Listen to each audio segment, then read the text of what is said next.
Assalamu alaikum wa rahmatullah. Bonjour à toutes et à tous, j'espère que vous allez tous bien. Donc aujourd'hui, on va parler de comment faire le changement de statut de visa visiteur vers permis de travail fermé. Donc pour commencer, on va parler de la procédure qui a été tenue avant le 28 août 2024.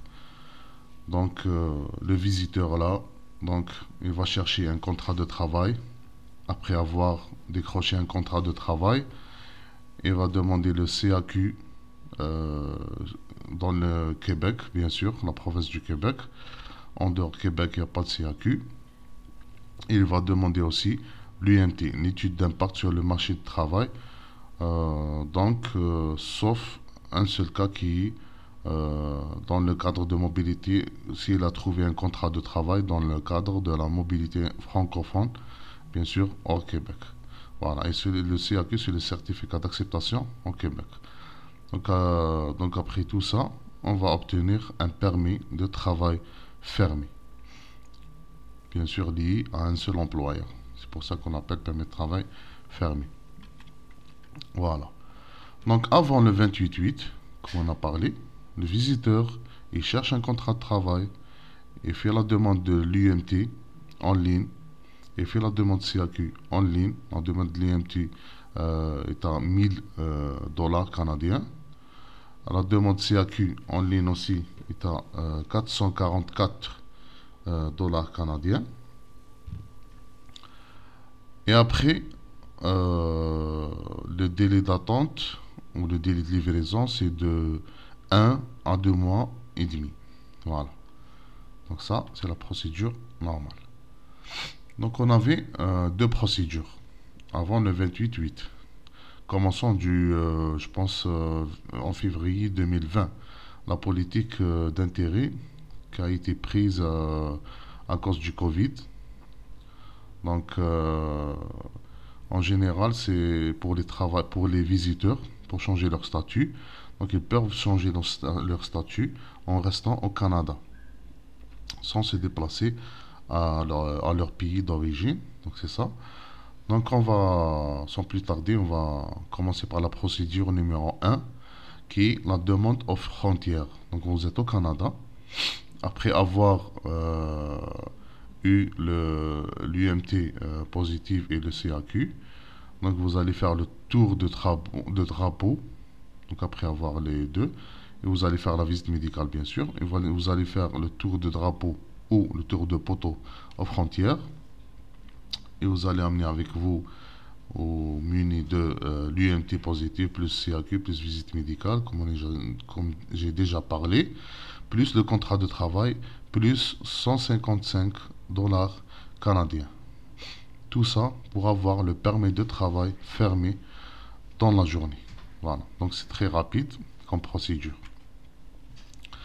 Il y a la procédure numéro 2, c'est la demande à l'intérieur du Canada en ligne via la clé GC. Donc ça, c'est toujours avant le 28-8. Parce que là, dans cette vidéo, on va parler de comment changer après avoir enlevé ou annulé, pardon, carrément cette politique d'intérêt. Normalement, elle aurait fini dans le 28 février 2025, mais on l'a arrêté subitement le 28 août 2024. Donc la procédure numéro 2, donc la demande en ligne via la clé GC. Donc toujours, on doit trouver un contrat de travail. Après, on demande l'UMT, CAQ et on fait la visite médicale. Donc, je répète, le CAQ, c'est pour le Québec. Voilà, et l'UMT, c'est pour... Il y a des exceptions comme un contrat de travail dans le cadre de mobilité francophone hors Québec. Donc, la normale, c'est l'UMT et dans le Québec, c'est le CAQ, plus la visite médicale. Donc, restez au Canada en attendant de recevoir l'UMT et le CAQ. Donc, on fait la demande et on reste au Canada en attendant de les recevoir.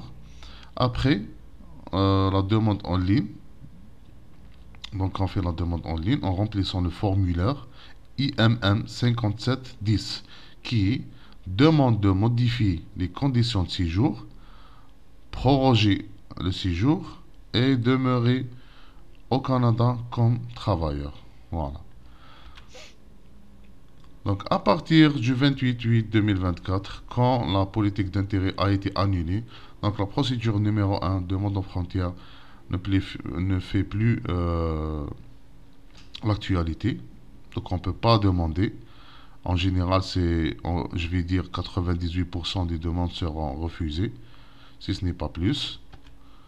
Donc, qu'est-ce qu'on va faire, qu'est-ce qu'on doit faire après le 28/8/2024? Donc, la procédure numéro 1, c'est la demande à l'extérieur du Canada en ligne, comme c'était le cas avant 2022, avant de mettre cette politique d'intérêt. C'était toujours le cas, c'est demander en ligne, mais à l'extérieur du Canada. Vous ne pouvez pas rester au Canada. Donc, toujours trouver un contrat de travail. Vous faites la demande de l'UMT CAQ pour le Québec, plus vous faites la visite médicale. Après, on revient à son pays d'origine, en attendant de recevoir l'UMT et le CAQ. Si vous avez fait la demande avec un avocat ou un consultant en immigration, vous allez lui demander de vous envoyer l'UMT et le CAQ après avoir après les avoir reçus, pardon. Et par la suite, vous faites la demande en ligne en remplissant le formulaire IMM 1295 et non pas le IMM 5710. Donc 1285, c'est la demande de permis de travail à l'extérieur du Canada. Voilà. Donc c'est ça, la procédure normale. Et on a aussi, pour le permis de travail fermé, on a aussi la procédure numéro 2 qui demande à l'aéroport. Donc toujours trouver un contrat de travail. Vous faites la demande l'IMT, CAQ pour le Québec, plus la visite médicale. Vous allez revenir à votre pays d'origine en attendant de recevoir l'UMT et le CAQ. Mais par la suite, vous ne faites pas la demande en ligne. Vous la faites à l'aéroport, à condition d'avoir un visa valide. Donc, vous allez demander à votre arrivée à l'aéroport muni des pièces qui sont l'UMT, CAQ, votre visite médicale et votre contrat de travail aussi. Donc voilà. Donc demande à l'intérieur du Canada, la procédure numéro 3. Mais en ligne via la clé GC. Voilà. Donc, concernant la demande en ligne, j'ai pas tout mentionné ici. Donc, on demande en général l'UMT, le CAQ, une photo numérique, copie du passeport. J'espère que j'ai rien oublié. Donc, on demande plus de papiers.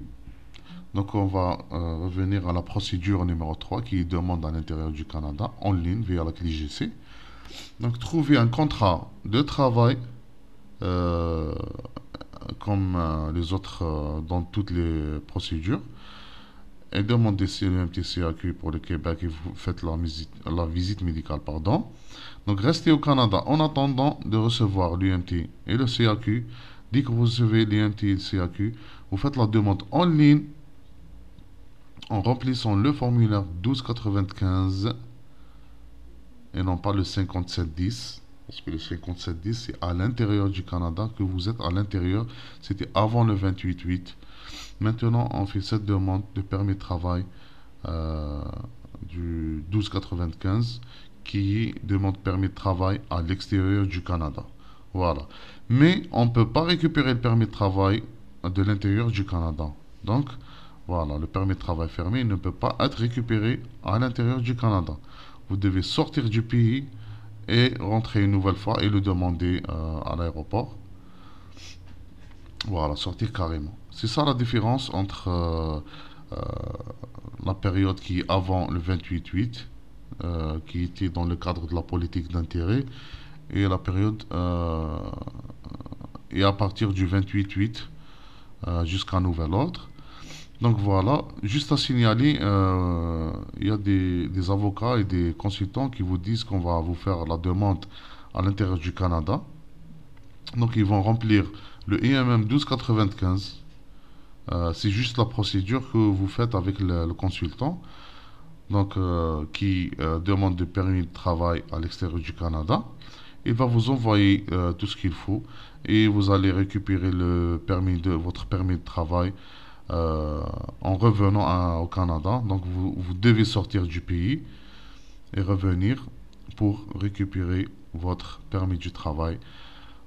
J'espère que c'était clair. C'était une brève explication illustrée. Donc voilà.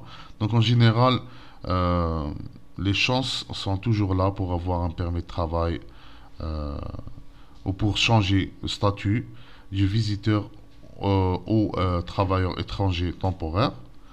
Donc juste qu'il y a il y a des conditions, voilà. Et tout ça en dehors du gel du permis de travail dans l'île de Montréal, voilà. Et concernant la durée du permis de travail, j'ai vu des cas, moi-même personnellement, qui ont décroché des permis de travail, plutôt des contrats de travail de 2 ans, et qui ont eu des permis de travail de 2 ans. Voilà.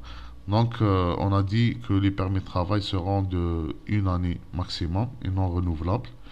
Mais pour le moment, ce n'est pas du tout le cas. Donc, vous pouvez avoir un contrat de travail et demander votre permis de travail via la clé GC en ligne ou en entrant dans votre pays d'origine ou la demander en rentrant au Canada. Donc, vous devez avoir un visa valide. Vous demandez au niveau de l'aéroport. Donc voilà, j'espère que j'étais clair. Et si vous avez des questions ou des préoccupations, vous me laissez des commentaires. Et j'espère répondre à toutes vos questions, Inch'Allah. Et bon courage à vous toutes et à tous. Et salam alaikum, ciao ciao.